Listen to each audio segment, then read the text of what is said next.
자, 제가 오늘 재밌는 걸 가져왔습니다. 바로 Chat with RTX, 엔비디아 그래픽카드를 활용한 AI 언어 모델 챗봇이에요. 먼저 엔비디아 공식 홈페이지에서 다운을 받으면 되더라고요. 무료로 아무나 사용하실 수 있습니다만 딱 하나의 제한 사항이 있는 게 이 GPU를 최소 8기가 VRAM이 탑재된 엔비디아의 RTX 30 시리즈 혹은 40 시리즈 이상을 사용해야 된다는 점이에요. 그런데 제가 또 최근에 맥북 M3 맥스 시스템으로 바꿨단 말이에요. 그래서 제가 이거 돌리고 싶은데 어떻게 해야 될까 고민을 하던 찰나에 EM텍에서 엔비디아 그래픽카드를 대여해 주었습니다. 그것도 4080 슈퍼 새로 나온 신제품을요. 그리고 또 EM텍 같은 경우는 AS로 상당히 유명하잖아요. 거의 뭐 묻지도 따지지도 않고 AS를 해준다. 저도 엔비디아 그래픽카드 살 때 EM텍 거 정말 많이 샀었는데 정말 감사하다는 말과 함께 컨텐츠 시작해 보도록 하겠습니다. 자, 먼저 파운데이션 모델을 선택하게 돼요. 라마랑 미스트랄 두 개가 있는데 저는 라마2 모델을 사용하도록 하겠습니다.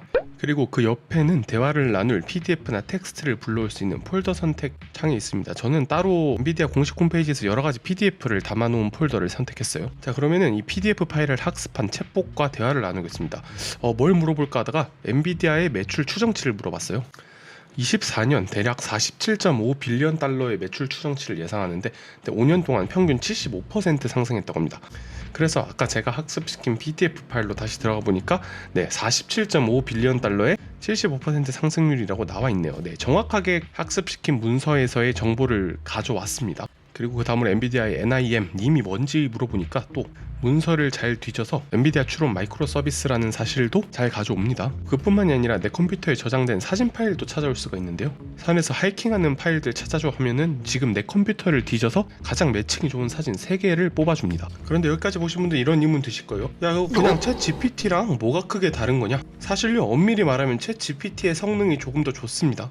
왜냐면 챗 GPT는 엄청 거대한 데이터 센터를 통해 돌리는 반면 제가 쓰는 챗 with RTX는 RTX 4080 슈퍼라는 그냥 일반적인 게이밍 그래픽카드 하나로 돌리는 거니까요. 그러니까 성능은 당연히 챗 GPT가 훨씬 좋겠죠.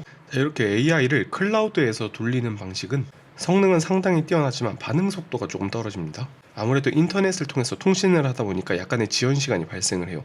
반면 제가 오늘 돌렸던 모델인 온 디바이스 AI는 성능 부분에선 살짝 떨어질 수도 있지만 이 반응 속도가 엄청나게 빠르거든요. 그리고 요새 이 온 디바이스 AI 이게 업계에서 엄청 핫하거든요. 그 다 이유가 있습니다. 이 보안적인 측면이 상당히 뛰어나다는 거예요. 왜냐면 인터넷을 연결해서 다른 데 보내지 않고 내 기기 자체적으로 처리하다 보니까 보안에 있어서는 거의 완벽할 수가 있다는 겁니다. 애플도 이 온 디바이스를 밀고 있어요. 애플 인텔리전스라는 이름으로요.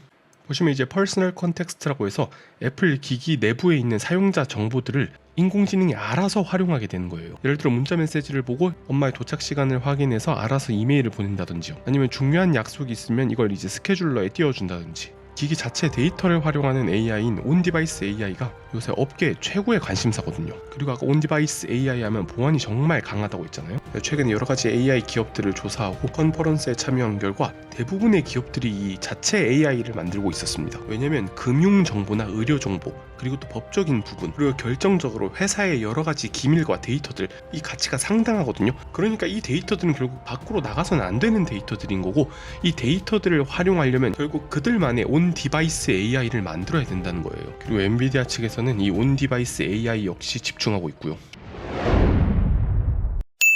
자, 오늘 알려드릴 엔비디아의 신기술은 DLSS예요. Deep Learning Super Sampling의 약자인데 이 DLSS 기능을 켜게 되면 프레임 수가 엄청나게 올라가면서 게임 화면이 2배, 3배 부드러워진다는 겁니다. 이 DLSS가 2.0, 3.0, 3.5 순으로 계속 발전을 해왔는데 오늘은 이 원리를 한번 알아볼 거고요. 엔비디아의 AI 기술력이 어떻게 발전했고 어떻게 적용이 되는지도 한번 알아볼 수 있을 것 같습니다. 여러분, 좋은 게이밍 그래픽의 요건은 무엇이 있을까? 저는 첫 번째로 화면의 퀄리티, 해상도를 의미하겠죠. 그 다음 두 번째로는 화면의 부드러움, 초당 프레임 수라고 하는 FPS라고 생각을 합니다. 자, DLSS라는 건 엔비디아가 잘하는 인공지능 기술로 이 두 가지를 잡은 거라 보시면 돼요. 먼저 2.0 버전부터 보시면 2.0의 핵심은 업스케일이에요. 자, 예를 들어 여러분 유튜브를 볼 때 이렇게 해상도 선택을 할 수가 있잖아요. 자, 만약 게임을 하는데 4K로 하게 된다면 어떨까요? 컴퓨터에 많은 부하가 걸리겠죠? 그런데 여러분이 만약 게임을 1080p 풀 HD 게임을 하면 조금 더 수월하게 게임을 할 수 있을 거예요. 자, 업스케일 기술이라는 말은 1080p로 플레이를 하는데 우리가 보는 건 이제 2160p 4K 해상도처럼 보이게 해주는 기술입니다.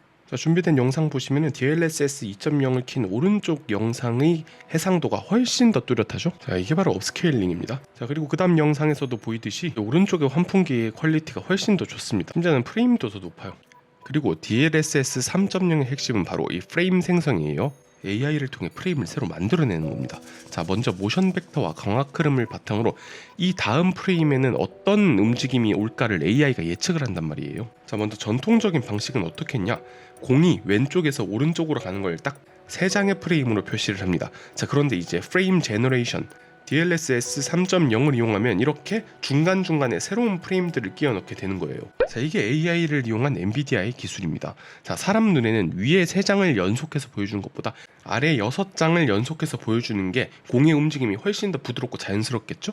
실제로 영상 한번 보시겠습니다. 자, 사이버펑크라는 게임이었는데 23이었던 프레임이 거의 100까지 올라가는 걸 확인하실 수가 있습니다. 그리고 여러 게임을 비교해봐도 확실히 프레임 퍼 세컨드 FPS 수치가 거의 많게는 2배 이상 올라가는 것을 확인하실 수가 있습니다.